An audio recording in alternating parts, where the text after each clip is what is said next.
മാർക്കറ്റിൽ നിങ്ങൾ ചെയ്യേണ്ട കാര്യങ്ങളെല്ലാം ഒരുപക്ഷെ നിങ്ങൾ കൃത്യമായിട്ട് ചെയ്യുന്നുണ്ടാവാം, ഒരുപാട് ട്യൂട്ടോറിയൽസ് കാണുന്നുണ്ടാവാം, ഒരു നല്ല സ്ട്രാറ്റജി കണ്ടെത്തിയിട്ടുണ്ടാവാം. ചില ദിവസങ്ങളിൽ പ്രോഫിറ്റ് കിട്ടുന്നുണ്ട്, പക്ഷെ കണ്ണ് ചിമ്മി തുറക്കുന്ന വേഗത്തിൽ ഒന്നോ രണ്ടോ മോശം ട്രേഡുകൾ നിങ്ങളുടെ എല്ലാ പ്രോഫിറ്റും പ്രോഗ്രസും കൊണ്ടുപോകുന്നു. നിങ്ങൾ വീണ്ടും തുടങ്ങിയ സ്ഥലത്ത് തന്നെ തിരിച്ചെത്തുന്നു, ആകെ നിരാശയും തോൽവിയും മാത്രം. നിങ്ങൾക്ക് ഇത് പരിചയമുള്ള ഒരവസ്ഥയാണോ? ഇതിനൊരു കാരണമുണ്ട്. നിങ്ങൾ ട്രേഡിംഗ് പഠിച്ചിട്ടില്ല എന്നതുകൊണ്ടല്ല, നിങ്ങൾ മാർക്കറ്റിൽ തെറ്റായ സ്റ്റേജുകളിൽ കുടുങ്ങി കിടക്കുന്നത് കൊണ്ടാണ്. ഈ വീഡിയോയിൽ ഒരു ട്രേഡർ ആയിട്ട് മാറുന്നതിനുള്ള 5 ബ്രൂട്ടൽ സ്റ്റേജുകളും ഭൂരിഭാഗം ആളുകളെയും സ്ഥിരമായിട്ട് പ്രോഫിറ്റ് എടുക്കുന്നതിൽ നിന്ന് തടയുന്ന സൈക്കോളജിക്കൽ ട്രാപ്സും ഞാൻ വിശദീകരിക്കാൻ പോവുകയാണ്. 95% ട്രേഡേഴ്സും ഒരിക്കലും പുറത്തു വരാത്ത ഒരു ഇൻവിസിബിൾ സൈക്കിളിനുള്ളിൽ പെട്ടിരിക്കുകയാണ്. ഈ ഒരു വീഡിയോയിൽ നിങ്ങൾ ആ സൈക്കിളിൽ എവിടെയാണ് എന്ന് നമുക്ക് നോക്കാം. മാത്രമല്ല, ഇതിൽ നിന്ന് മുന്നോട്ട് പോകാൻ നിങ്ങൾ എന്ത് ചെയ്യണമെന്നും നിങ്ങൾക്ക് വ്യക്തമായിട്ട് മനസ്സിലാക്കാൻ കഴിയും. ഇത് വെറും ഒരു തിയറി അല്ല, പ്രോഫിറ്റബിൾ ആയിട്ടുള്ള 5% ആളുകളെ മറ്റുള്ളവരിൽ നിന്ന് വേർതിരിക്കുന്ന ഒരു റോഡ് മാപ്പാണ്. ഈ വീഡിയോ അവസാനിക്കുമ്പോൾ നിങ്ങൾക്ക് 3 കാര്യങ്ങൾ വ്യക്തമാവും. നിങ്ങളിപ്പോൾ ഏത് ട്രേഡിംഗ് സ്റ്റേജിലാണ് നിലകൊള്ളുന്നത്, എന്തുകൊണ്ട് പ്രോഫിറ്റ് സ്ഥിരമായിട്ട് ലഭിക്കുന്നില്ല, മൂന്നാമതായിട്ട് നെക്സ്റ്റ് സ്റ്റേജിലേക്ക് മൂവ് ചെയ്യാൻ എക്സാക്ട് ഫോക്കസ് എന്താണ് വേണ്ടത്. ഒരു കാര്യം ഉറപ്പാണ്, മാർക്കറ്റ് നിങ്ങളെ തോൽപ്പിക്കുന്നില്ല, നിങ്ങൾ തന്നെ റിപ്പീറ്റഡ് ആയിട്ട് മാർക്കറ്റിന് മണി ഡൊണേറ്റ് ചെയ്യുകയാണ്. കാരണം തെറ്റായ ഒരു സ്റ്റേജിൽ നിന്നാണ് നിങ്ങൾ ട്രേഡ് ചെയ്യുന്നത്. ഈ ഒരു ക്ലാരിറ്റിയോടെ നമുക്ക് മുന്നോട്ട് പോകാം. Welcome to the eye opener video of Dhanam smart savings and investment solutions. ഒന്നാമത്തെ സ്റ്റേജ് ദ ഗാംബ്ലർ. ഇവിടെ നിന്നാണ് എല്ലാവരും തുടങ്ങുന്നത്. Unconscious incompetence. സിമ്പിൾ ആയിട്ട് പറഞ്ഞാൽ, നിങ്ങൾക്ക് എന്തറിയില്ല എന്ന് പോലും നിങ്ങൾക്ക് അറിയില്ല. ആളുകൾ മാർക്കറ്റിൽ നിന്ന് ഒരുപാട് പണം ഉണ്ടാക്കുന്നു എന്ന് നിങ്ങൾ കേട്ടിട്ടുണ്ടാവും. അപ്പൊ നിങ്ങൾ ചിന്തിക്കും, അതിലിപ്പോ എന്താ ഇത്ര വലിയ കാര്യം, വേണമെങ്കിൽ എനിക്കും ഉണ്ടാക്കാം. പ്രൈസ് ഒന്നിൽ മുകളിലേക്ക് പോകും, അല്ലെങ്കിൽ താഴോട്ട് വരും, അത്രയല്ലേ ഉള്ളൂ. അപ്പൊ വേണമെങ്കിൽ എനിക്കും തുടങ്ങാം. ഈ സ്റ്റേജ് മുന്നോട്ട് പോകുന്നത് വെറും ഒരു എക്സൈറ്റ്മെന്റിലാണ്. നിങ്ങൾ ഒരു അക്കൗണ്ട് തുറക്കുന്നു, കുറച്ച് ട്രേഡ് എടുക്കുന്നു, ചിലപ്പോൾ തുടക്കത്തിൽ തന്നെ ഒരു 2-3 വലിയ വിൻസും നിങ്ങൾക്ക് കിട്ടിയെന്ന് വരാം. ഇതിനാണ് ബിഗിനേഴ്സ് ലക്ക് എന്ന് പറയുന്നത്. നിങ്ങൾക്ക് സംഭവിക്കുന്ന ഏറ്റവും ഡേഞ്ചറസ് ആയിട്ടുള്ള ഒരു കാര്യവും ഇത് തന്നെയാണ്. എന്തുകൊണ്ടെന്നാൽ ഇതുപോലെയുള്ള ഗാംബ്ലർ മൈൻഡ് സെറ്റിനെ ശരിവെക്കുന്ന ഒരു അവസ്ഥയാണ് നിങ്ങൾക്ക് ഇവിടെ ഉണ്ടാകുന്നത്. മാർക്കറ്റിനെ ക്രാക്ക് ചെയ്യാൻ നിങ്ങൾക്ക് എന്തോ ഒരു പ്രത്യേക കഴിവുണ്ട് എന്ന് നിങ്ങൾ വിശ്വസിക്കുന്നു. ആ ഒരു ഗട്ട് ഫീലിംഗ് നിങ്ങൾക്ക് അധിക ആത്മവിശ്വാസം തരും. ഇവിടെയുള്ള ഒരു സൈക്കോളജിക്കൽ ട്രാപ്പ് എന്നത് ഓവർ കോൺഫിഡൻസ് ആണ്. ഒറ്റ ട്രേഡിൽ അക്കൗണ്ടിന്റെ 20% റിസ്ക് ചെയ്യുന്നത് കോൺഫിഡൻസ് അല്ല, അതൊരു ഇഗ്നറൻസ് ആണ്. നിങ്ങൾ വലിയ റിസ്കുകൾ എടുക്കാൻ തുടങ്ങും, കാരണം നിങ്ങൾക്ക് ഇതിന്റെ രഹസ്യം കണ്ടെത്തി കഴിഞ്ഞു എന്ന് നിങ്ങൾ വിശ്വസിക്കുന്നു. ഒരു ട്രേഡ് നിങ്ങൾക്ക് എതിരായിട്ട് പോകുന്നു, അത് എന്തായാലും തിരിച്ചു വരുമെന്ന് കരുതി നിങ്ങൾ ഡബിൾ ഡൗൺ ചെയ്യും. പക്ഷെ അത് സംഭവിക്കില്ല. ദിവസങ്ങൾക്കുള്ളിൽ അല്ലെങ്കിൽ മണിക്കൂറുകൾക്കുള്ളിൽ നിങ്ങളുടെ അക്കൗണ്ട് കാലിയാവും. പക്ഷെ അപ്പോഴാണ് റിയാലിറ്റി നിങ്ങൾ മനസ്സിലാക്കുന്നത്. തുടക്കത്തിലുണ്ടായിരുന്ന ആത്മവിശ്വാസം ഞെട്ടലിലേക്കും പിന്നീട് സംശയങ്ങളിലേക്കും വഴിമാറും. നിങ്ങളുടെ കഴിവുകേടിനെ കുറിച്ച് നിങ്ങൾ ഒട്ടും ബോധവാനായിരുന്നില്ല. അതിനുള്ള വിലയാണ് മാർക്കറ്റിൽ നിങ്ങൾ കൊടുത്തത്. ഇതാണ് നിങ്ങളുടെ ആദ്യത്തെ ഏറ്റവും പ്രധാനപ്പെട്ട പാഠം. ഒരുപക്ഷെ ഇത് കേൾക്കുമ്പോൾ വളരെ പെയിൻഫുൾ ആയിരിക്കും, പക്ഷേ ട്രൂത്താണ്. ഇനി നമുക്ക് രണ്ടാമത്തെ സ്റ്റേജിലേക്ക് പോകാം. Conscious incompetence. പലരെയും സംബന്ധിച്ച് ഏറ്റവും വേദന നിറഞ്ഞതും ഒരുപാട് കാലം നീണ്ടു നിൽക്കുന്നതുമായിട്ടുള്ള ഒരു സ്റ്റേജാണ്. പക്ഷെ ഇതിനൊരു നല്ല കാര്യമുണ്ട്. നിങ്ങൾക്ക് ഈ പണി അറിയില്ല എന്ന് നിങ്ങൾക്കിപ്പോൾ അറിയാം. നിങ്ങളുടെ ആദ്യത്തെ ഒരു ബ്ലോൺ അക്കൗണ്ട് ഒരു മുന്നറിയിപ്പായിരുന്നു. ട്രേഡിങ്ങിന് ശരിക്കും സ്കില്ല് വേണമെന്നുള്ള ഒരു തിരിച്ചറിവ് നിങ്ങൾക്ക് ലഭിച്ചു. അപ്പൊ എന്ത് സംഭവിക്കും? അപ്പൊ ആ ഒരു ഹോളി ഗ്രെയിലിന് വേണ്ടിയുള്ള ഭ്രാന്തമായിട്ടുള്ള തിരച്ചിൽ തുടങ്ങും. കിട്ടാവുന്ന വിവരങ്ങളെല്ലാം നിങ്ങൾ ശേഖരിക്കും. കോഴ്സസ് വാങ്ങും, ഇ ബുക്സ് വായിക്കും. നിങ്ങളുടെ ചാർട്ടുകൾ RSI, MACD, Bollinger band, Fibonacci level പോലെയുള്ള ഒരുപാട് ഇൻഡിക്കേറ്ററുകൾ കൊണ്ട് ഒരു അവിയൽ പരുവമാകും. നിങ്ങളൊരു സിസ്റ്റം നോംഡായിട്ട് മാറും. ഒരു സ്ട്രാറ്റജിയിൽ നിന്ന് മറ്റൊന്നിലേക്ക് നിങ്ങൾ ഇങ്ങനെ ചാടിക്കൊണ്ടേയിരിക്കും. ഒരാഴ്ച നിങ്ങൾ പ്രൈസ് ആക്ഷൻ മാത്രം നോക്കുന്ന ആളാണെങ്കിൽ അടുത്ത ആഴ്ച എലിയറ്റ് വേവ് തിയറീസ് ആയി മാറും. നിങ്ങളൊരു പുതിയ ഇൻഡിക്കേറ്റർ കണ്ടെത്തുമ്പോൾ ഇത് കിട്ടിയാൽ മതി എന്നൊരു എക്സൈറ്റേഷൻ വരും. പക്ഷെ കുറച്ച് ലൂസിംഗ് ട്രേഡുകൾ കഴിയുമ്പോൾ നിങ്ങൾ അതും വലിച്ചെറിഞ്ഞ് അടുത്തതിലേക്ക് പോകും. ഇതൊരു സൈക്കോളജിക്കൽ ട്രാപ്പാണ്. അനാലിസിസ് പാരാലിസിസും ടിങ്കറിംഗ് സിൻഡ്രോമും. നിങ്ങളുടെ കയ്യിൽ ഒരുപാട് വിവരങ്ങൾ ഉള്ളത് കൊണ്ട് നിങ്ങൾക്കൊരു തീരുമാനം കൃത്യമായിട്ട് എടുക്കാൻ കഴിയില്ല. നിങ്ങൾ നിരന്തരം നിങ്ങളുടെ സിസ്റ്റം മാറിക്കൊണ്ടേയിരിക്കും. അതുകൊണ്ട് ഒരു സ്ട്രാറ്റജി ശരിക്കും പ്രവർത്തിക്കുമോ ഇല്ലയോ എന്നുകൂടി നിങ്ങൾക്ക് മനസ്സിലാക്കാൻ കഴിയില്ല. അതിനുപോലുമുള്ള സമയം നിങ്ങൾ കൊടുക്കുന്നില്ല എന്നുള്ളതാണ്. ഇതാണ് ട്രേഡേഴ്സ് 4 hours സ്റ്റക്ക് ആവുന്ന ഒരു വലിയ ഏരിയ. ഒരു ട്രേഡറിന്റെ ചാർട്ട് RSIയും MACDയും ഫിബൊനാച്ചിയും കൊണ്ട് കൂടിക്കുഴഞ്ഞ ക്ലാരിറ്റി ഇല്ലാത്ത ഒരു അവസ്ഥയിൽ നിങ്ങൾ എത്തിച്ചേരുന്നു. ഈ സ്റ്റേജിലാണ് ഫിയർ, ഗ്രീഡ്, റിവെഞ്ച് ട്രേഡിംഗ് ഇവയൊക്കെ നിങ്ങളെ നിയന്ത്രിക്കുന്നത്. നഷ്ടത്തിലുള്ള ട്രേഡുകൾ തിരിച്ചു വരുമെന്ന് കരുതി നിങ്ങൾ ഹോൾഡ് ചെയ്യും. ചെറിയ പ്രോഫിറ്റ് കാണുമ്പോൾ തന്നെ പേടിച്ച് ട്രേഡ് കട്ട് ചെയ്യും. സിസ്റ്റം മാറ്റി നോക്കുന്ന ഒരു ട്രേഡർ മാർക്കറ്റിനെ കൺഫ്യൂസ് ചെയ്യുന്നില്ല, മാർക്കറ്റ് അവനെ ബ്ലീഡ് ചെയ്യുകയാണ്. ഈ സ്റ്റേജ് ഒരു വലിയ അരിപ്പ പോലെയാണ്. ഇവിടുത്തെ ഒരു ഫ്രസ്ട്രേഷൻ സഹിക്കാൻ കഴിയാതെ 90-95% ആളുകൾ നിർത്തി പോകാറാണ് പതിവ്. ട്രേഡിംഗ് ഒരു സ്കാം ആണെന്നോ അല്ലെങ്കിൽ തങ്ങളെ കൊണ്ട് പറ്റില്ലെന്നോ ഒക്കെ അവർ തീരുമാനിക്കും. ഒരുപക്ഷെ വിജയത്തിന്റെ തൊട്ടടുത്തായിരിക്കും നിങ്ങൾ ഉണ്ടായിരുന്നതെന്ന് പോലും അറിയാതെ അവർ ഈ ഫീൽഡ് ഉപേക്ഷിച്ച് പുറത്തിറങ്ങും. അപ്പോൾ ഈ ഒരു സ്റ്റേജ് നിങ്ങൾ സ്കിപ്പ് ചെയ്യാൻ പാടില്ല, സഫർ ചെയ്യണം, അത് മസ്റ്റ് ആണ്. ഇനി നമുക്ക് അടുത്ത സ്റ്റേജിലേക്ക് കിടക്കാം. Stage 3, the Eureka moment. ഈ വരുന്ന ഭാഗം നിങ്ങളുടെ ഈഗോ ഹേർട്ട് ചെയ്യും. പക്ഷെ ഇതാണ് നിങ്ങളുടെ ഒരു ടേണിംഗ് പോയിന്റ്. സ്റ്റേജ് 2-ലെ നിരാശയെ നിങ്ങൾക്ക് അതിജീവിക്കാൻ കഴിഞ്ഞാൽ നിങ്ങൾക്ക് ഒടുവിൽ സ്റ്റേജ് 3-ൽ എത്താൻ കഴിയും. The Eureka moment. ഇത് പതിയെ വരുന്ന ഒരു മാറ്റമല്ല, പെട്ടെന്നുണ്ടാകുന്ന വളരെ ആഴത്തിലുള്ള ഒരു തിരിച്ചറിവാണ്. നിങ്ങളെല്ലാം പരീക്ഷിച്ചു കഴിഞ്ഞു. 100 കണക്കിന് ഇൻഡിക്കേറ്ററുകളും ഡസൻ കണക്കിന് സിസ്റ്റംസും ടെസ്റ്റ് ചെയ്ത് കഴിഞ്ഞു. എന്നിട്ടും ഒന്നും സ്ഥിരമായിട്ട് വർക്ക് ആവുന്നില്ല. അപ്പോൾ ഒരു ദിവസം നിങ്ങൾക്ക് മനസ്സിലാവും പ്രോബ്ലം സ്ട്രാറ്റജി അല്ല, അല്ലെങ്കിൽ ഇൻഡിക്കേറ്റർ പ്രോബ്ലം അല്ല, ഇത് മൈൻഡ് സെറ്റ് പ്രോബ്ലമാണ്.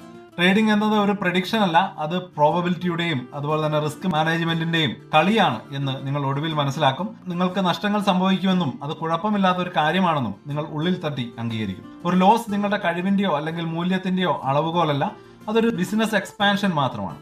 എപ്പോഴും ശരിയാവണം എന്ന നിങ്ങളുടെ വാശി അവിടെ തീരും. മാർക്കറ്റിലെ ഓരോ ചെറിയ മൂവും പ്രവചിക്കാൻ നോക്കാതെ ഒരു സ്ട്രാറ്റജിക്കൽ എഡ്ജ് ഉണ്ടാക്കുന്നതിൽ നിങ്ങൾ ശ്രദ്ധ കേന്ദ്രീകരിക്കും. ഏതൊരു ട്രേഡറിലും നിങ്ങൾ തെറ്റാവാം, പക്ഷെ ഒരു ട്രേഡ്സ് എടുക്കുമ്പോൾ നിങ്ങൾ പ്രോഫിറ്റബിൾ ആകാൻ കഴിയുമെന്ന് നിങ്ങൾ അംഗീകരിക്കും. നിങ്ങളുടെ പേഴ്സണാലിറ്റിക്ക് ചേർന്ന രീതിയിൽ ഒരേ ഒരു സിസ്റ്റം മാത്രം നിങ്ങൾ വർക്ക് ചെയ്യാൻ തുടങ്ങും. നിങ്ങൾ നിങ്ങളുടെ റിസ്ക് എത്രയാണെന്ന് കൃത്യമായിട്ട് പ്ലാൻ ചെയ്യാൻ തുടങ്ങും. അക്കൗണ്ടിന്റെ 1-2% കൂടുതൽ ഒരു ട്രേഡിലും റിസ്ക് ചെയ്യില്ല എന്ന് നിങ്ങൾ ഉറപ്പിക്കും. ഒരു സ്റ്റോപ്പ് ലോസ് എന്നത് തോൽവിയുടെ അടയാളമല്ല, കളിയിൽ തുടരാൻ നിങ്ങൾ കൊടുക്കുന്ന ഒരു ഇൻഷുറൻസ് പ്രീമിയമാണ് എന്ന് നിങ്ങൾ പഠിക്കും. ഓരോ ട്രേഡിലെയും പ്രോഫിറ്റിലും ലോസിലും ശ്രദ്ധിക്കുന്നതിന് പകരം ഒരാഴ്ചയിലെയോ അല്ലെങ്കിൽ ഒരു മാസത്തിലെയോ നിങ്ങളുടെ പെർഫോമൻസിൽ നിങ്ങൾ ശ്രദ്ധ കേന്ദ്രീകരിക്കും. ഈ ഒരു യുറേക്ക മൊമെന്റ് ആണ് ഒരു പ്രൊഫഷണൽ ട്രേഡർ ആവാനുള്ള നിങ്ങളുടെ യാത്രയുടെ യഥാർത്ഥ തുടക്കം. മാർക്കറ്റിൽ സർവൈവ് ചെയ്യുന്നവരും വാനിഷ് ചെയ്യുന്നവരും ഇവിടെയാണ് വേർപെടുന്നത്. അടുത്ത 4-ാമത്തെ സ്റ്റേജ് ആണ് കോൺഷ്യസ് കോമ്പറ്റൻസ്. വിന്നിംഗ് ട്രേഡ്സിനെ റൺ ചെയ്യാൻ അനുവദിക്കുകയും ലൂസിംഗ് ട്രേഡ്സിനെ ഇമോഷൻസ് ഇല്ലാതെ കട്ട് ചെയ്യുകയും ചെയ്യാൻ കഴിയുന്ന ഒരു സ്റ്റേജാണിത്. നിങ്ങൾക്കിപ്പോൾ ഒരു എഡ്ജ് ഉണ്ട്, സ്ഥിരമായിട്ട് ജയിക്കാൻ സാധ്യതയുള്ള ഒരു സിസ്റ്റം ഉണ്ട്. ട്രേഡിംഗിന്റെ മാനസികമായിട്ടുള്ള യാഥാർത്ഥ്യങ്ങളെ അംഗീകരിച്ചു കഴിഞ്ഞു. ഇനി ഒറ്റ കാര്യം മാത്രമേ ഉള്ളൂ, എക്സിക്യൂഷൻ. നിങ്ങൾ വളരെ ബോധപൂർവം നിങ്ങളുടെ ട്രേഡിംഗ് പ്ലാൻ എക്സിക്യൂട്ട് ചെയ്യുകയാണ്. നിയമങ്ങൾ നിങ്ങൾ അക്ഷരം പ്രതി പാലിക്കുന്നു. നിങ്ങളുടെ സിസ്റ്റം തരുന്ന എല്ലാ സെറ്റപ്പുകളും നിങ്ങൾ എടുക്കുന്നു.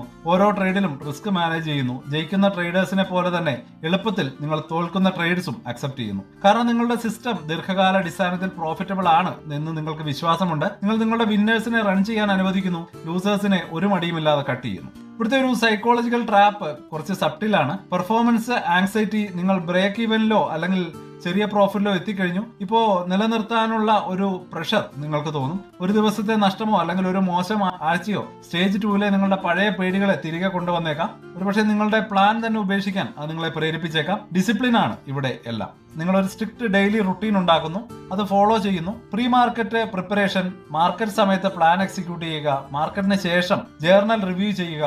നിങ്ങൾ നിങ്ങളുടെ മെട്രിക്സ് ട്രാക്ക് ചെയ്യും. വെറും പ്രോഫിറ്റും ലോസും മാത്രമല്ല, നിങ്ങളൊരു win rate, risk to reward ratio, ഇവയൊക്കെ ഏറ്റവും പ്രധാനമായി നിങ്ങളുടെ നിയമങ്ങളായി കാണുകയും പാലിക്കുകയും ചെയ്യുന്നു. ട്രേഡിംഗിന്റെ ബ്ലൂ കോളർ ഫേസ് ആണിത്. ഇത് വലിയ ഗ്ലാമർ ഒന്നുമില്ല. ഇത് ആവർത്തന സ്വഭാവമുള്ള ഒരു ചിട്ടയായ ജോലിയാണ്. നിങ്ങളുടെ കരിയറിന്റെ അടിത്തറയായിട്ട് മാറാൻ പോകുന്ന ശീലങ്ങളും അച്ചടക്കങ്ങളും നിങ്ങൾ ഇവിടെ നിർമ്മിക്കുകയാണ്. നിങ്ങൾ പണം ഉണ്ടാക്കുന്നുണ്ട്, പക്ഷെ അതിനായിട്ട് നിങ്ങൾ കഠിനമായിട്ട് പരിശ്രമിക്കേണ്ടതുണ്ട്. നിങ്ങളുടെ ഇക്വിറ്റി കർവ് ഒടുവിൽ മുകളിലേക്ക് പോകാൻ തുടങ്ങും. ജീവിതത്തിൽ ആദ്യമായിട്ട് നിങ്ങൾക്ക് ഒരു കൺട്രോളും യഥാർത്ഥ പ്രതീക്ഷയും തോന്നി തുടങ്ങും. അങ്ങനെ നമ്മൾ അവസാനത്തെ സ്റ്റേജിലേക്ക് എത്തുന്നു, അൺകോൺഷ്യസ് കോമ്പറ്റൻസ്. വളരെ കുറച്ചു പേർ മാത്രം എത്തുന്ന ലക്ഷ്യസ്ഥാനമാണ്. വർഷങ്ങളുടെ പരിശ്രമം കൊണ്ട് മാത്രം നേടാനാകുന്ന ഒരു തരം മാസ്റ്ററിയാണ്. ട്രേഡിംഗ് ഇപ്പോൾ നിങ്ങൾക്കൊരു ഓട്ടോമാറ്റിക് പ്രോസസ് ആയിട്ട് മാറിക്കഴിഞ്ഞു. നിങ്ങളൊരു ചാർട്ടിന് മുന്നിൽ ഇരുന്ന് നോക്കുന്നു, അങ്ങ് ട്രേഡ് ചെയ്യുന്നു. എല്ലാം ഒരു അൺകോൺഷ്യസ് ലെവലിൽ നടക്കുന്നു. നിങ്ങളുടെ സെറ്റപ്പ് നിങ്ങൾ ആയിരക്കണക്കിന് തവണ കണ്ടിട്ടുണ്ട്. അത് കണ്ടാൽ ഉടനെ നിങ്ങൾക്ക് തിരിച്ചറിയാൻ കഴിയും മാർക്കറ്റിന് ഇനി നിങ്ങളെ കൺട്രോൾ ചെയ്യാൻ കഴിയില്ല. നിങ്ങൾ നിങ്ങളെ തന്നെ കൺട്രോൾ ചെയ്യുന്നു. സത്യത്തിൽ ഇവിടെ ഒരു ട്രേഡിംഗ് എക്സൈറ്റ്മെന്റ് ഇല്ല. ട്രേഡിംഗ് ഇപ്പോൾ നിങ്ങളുടെ ജോലിയായിട്ട് മാറിക്കഴിഞ്ഞു. ഇതൊരു പാറ്റേൺ റിക്കഗ്നേഷന്റെയും എക്സിക്യൂഷന്റെയും ഒരു സിസ്റ്റമാറ്റിക് പ്രോസസ് ആണ്. അഡ്രിനാലിൻ റഷ് ഇപ്പോഴില്ല. നിങ്ങളിപ്പോ ഒരു ഗാംബ്ലറോ സിസ്റ്റം ഹോപ്പറോ ഒന്നുമല്ല. നിങ്ങളൊരു ട്രേഡിംഗ് ബിസിനസിന്റെ ഓണറാണ്. എപ്പോൾ ട്രേഡ് ചെയ്യരുത് എന്ന് നിങ്ങൾക്ക് കൃത്യമായിട്ട് അറിയാം. നിങ്ങളുടെ ക്യാപിറ്റൽ സംരക്ഷിക്കുക എന്നതാണ് നിങ്ങളുടെ ഒന്നാമത്തെ ജോലി എന്ന് നിങ്ങൾ മനസ്സിലാക്കുന്നു. ഒരു കാലത്ത് നിങ്ങൾ സ്ഥിരമായിട്ട് പോയിരുന്ന ട്രേഡിംഗ് ഫോറങ്ങളിലെ ഒരു താരമായി മാറും നിങ്ങൾ. ഇപ്പോൾ ഒരുപക്ഷെ അങ്ങോട്ട് പോകാറ് പോലും ഉണ്ടാവില്ല. കാരണം സംസാരിക്കുന്ന പ്രൊഫഷണൽ സുഹൃത്തുക്കളുടെ ചെറിയ സർക്കിൾ നിങ്ങൾക്കുണ്ടാകും. കാരണം നിങ്ങൾ സംസാരിക്കുന്ന പ്രൊഫഷണൽ ഫ്രണ്ട്സിന്റെ വേറൊരു സർക്കിൾ നിങ്ങളുടെ കൂടെ ഉണ്ടാവും. പക്ഷെ അവരുടെ അഭിപ്രായങ്ങൾ നിങ്ങളെ സ്വാധീനിക്കില്ല. നിങ്ങളിപ്പോൾ 5% ഭാഗമാണ്. നിങ്ങൾ ഇവിടെ എത്തിയത് ഒരു മാജിക് ഇൻഡിക്കേറ്റർ കൊണ്ടോ അല്ലെങ്കിൽ ഒരു സീക്രട്ട് സിസ്റ്റം കൊണ്ടോ അല്ല, കഠിനാധ്വാനം കൊണ്ടാണ്. കഠിനാധ്വാനം കൊണ്ടും ഡിസിപ്ലിൻ, പിന്നെ ഈ 5 സ്റ്റേജുകളിലുള്ള വേദന നിറഞ്ഞതും പക്ഷെ നിങ്ങളെ പൂർണ്ണമായി മാറ്റിയെടുത്തതുമായ ഈ ഒരു വലിയ യാത്ര കൊണ്ടാണ്. അപ്പോൾ ഇനി ഒരു കൺക്ലൂഷനിലേക്ക് കിടക്കാം. അപ്പോൾ അതാണ് ഒരു ട്രേഡറായിട്ട് മാറുന്നതിനുള്ള 5 സ്റ്റേജുകൾ. തുടക്കക്കാരനായ ഗാംബ്ലറിന്റെ നിഷ്കളങ്കമായിട്ടുള്ള ആവേശം മുതൽ ഒരു സിസ്റ്റം ഹോപ്പറിന്റെ മനസ്സും അടുപ്പിക്കുന്ന നിരാശയിലൂടെ, യുറീക്ക മൊമെന്റിലൂടെ തിരിച്ചറിവിലേക്കും, ടെക്നീഷ്യന്റെ ചിട്ടയായിട്ടുള്ള പ്രവർത്തനത്തിലേക്കും, ഒടുവിൽ ബിസിനസ് ഓണറിന്റെ ശാന്തമായിട്ടുള്ള കഴിവിലേക്കും നിങ്ങൾ എത്തിച്ചേരും. ഈ യാത്ര അത്ര എളുപ്പമല്ല. അതുകൊണ്ടാണ് ഭൂരിഭാഗം ആളുകളും പരാജയപ്പെടുന്നത്. അവ സ്റ്റേജ് 2 വെച്ച് തന്നെ നിർത്തിപ്പോകുന്നു. ആ വേദനയും ഫ്രസ്ട്രേഷനും ഈ ഒരു പ്രോസസ്സിന്റെ ഭാഗമാണ് എന്നവർ തിരിച്ചറിയുന്നില്ല. ട്രേഡിംഗ് 90% ഒരു മെന്റൽ ഗെയിം ആണ് എന്ന് നിങ്ങൾ അംഗീകരിക്കുമ്പോഴാണ് യഥാർത്ഥ പ്രോഗ്രസ് ഉണ്ടാവുന്നത്. 95% ട്രേഡേഴ്സും ആ സ്റ്റേജ് 2 കിടന്ന് കറങ്ങുന്നതല്ലാതെ അതിന് പുറത്തു വരാറില്ല. നിങ്ങൾ ആ ഒരു 5% ആയിരിക്കണമെങ്കിൽ ആദ്യം അക്സെപ്റ്റ് ചെയ്യണം ഇപ്പോൾ നിങ്ങൾ എവിടെയാണ് എന്ന് മനസ്സിലാക്കണം. അപ്പോൾ നിങ്ങളോട് തന്നെ സത്യസന്ധമായിട്ട് ചോദിക്കുക, നിങ്ങൾ ഏത് സ്റ്റേജിലാണ്? താഴെ കമന്റ്സിൽ അറിയിക്കുക. തീർച്ചയായിട്ടും നിങ്ങൾ എവിടെയാണ് എന്ന് തിരിച്ചറിയുന്നത് തന്നെയാണ് മുന്നോട്ട് പോകാനുള്ള ഏറ്റവും ശക്തമായിട്ടുള്ള ആദ്യത്തെ ചുവടുവെപ്പ്. ഈ സ്റ്റേജുകളിലൂടെ മുന്നോട്ട് പോകാനും നിങ്ങളുടെ സൈക്കോളജിയെ മാസ്റ്റർ ചെയ്യാനും കൺസിസ്റ്റന്റ് പ്രോഫിറ്റബിലിറ്റിയിലേക്ക് എത്തിക്കാനും ആവശ്യമായിട്ടുള്ള ഡിസിപ്ലിൻ ഉണ്ടാക്കാനും നിങ്ങൾ ആഗ്രഹിക്കുന്നെങ്കിൽ ഈ ചാനൽ സബ്സ്ക്രൈബ് ചെയ്യാൻ മറക്കരുത്. യാത്ര ദൈർഘ്യമേറിയതാണ്, പക്ഷേ ശരിയായ മാപ്പ് നിങ്ങളുടെ കയ്യിലുണ്ടെങ്കിൽ ലക്ഷ്യസ്ഥാനത്തെത്താൻ നിങ്ങൾക്ക് കഴിയും. തീർച്ചയായിട്ടും ആ മാപ്പായിട്ട് ഞങ്ങൾ നിങ്ങളുടെ കൂടെ ഉണ്ടാവും. പുതിയൊരു വീഡിയോ ആയിട്ട് ഉടനെ വരാം. അതുവരേക്കും ഹാപ്പി ഇൻവെസ്റ്റിംഗ്. സ്റ്റോക്ക് മാർക്കറ്റിലെ ന്യൂസുകളെയും അതുപോലെ തന്നെ അപ്ഡേറ്റുകളെയും ഉൾക്കൊള്ളിച്ചുകൊണ്ടുള്ള ഒരു ഫേസ്ബുക്ക് ഗ്രൂപ്പ് നമുക്കുണ്ട്. ആ ഒരു ഗ്രൂപ്പിന്റെ ലിങ്ക് ഈ വീഡിയോയുടെ ഡിസ്ക്രിപ്ഷനിൽ കൊടുക്കുന്നുണ്ട്. താല്പര്യമുള്ളവർക്ക് ആ ലിങ്കിൽ ക്ലിക്ക് ചെയ്തുകൊണ്ട് ഗ്രൂപ്പിൽ ജോയിൻ ചെയ്യാം. ഏറ്റവും ലേറ്റസ്റ്റ് ആയിട്ടുള്ള ന്യൂസുകൾ നമ്മൾ അതിൽ അപ്ഡേറ്റ് ചെയ്യുന്നുണ്ട്. വളരെ ഇൻഫോർമേറ്റീവ് ആയിരിക്കും. അപ്പോൾ ഇത്രയുമാണ് ഇന്നത്തെ വീഡിയോയിൽ ഉൾപ്പെടുത്തിയിരിക്കുന്നത്. പുതിയ ന്യൂസുകളുമായിട്ട് നാളെ വീണ്ടും വരാം. ബൈ.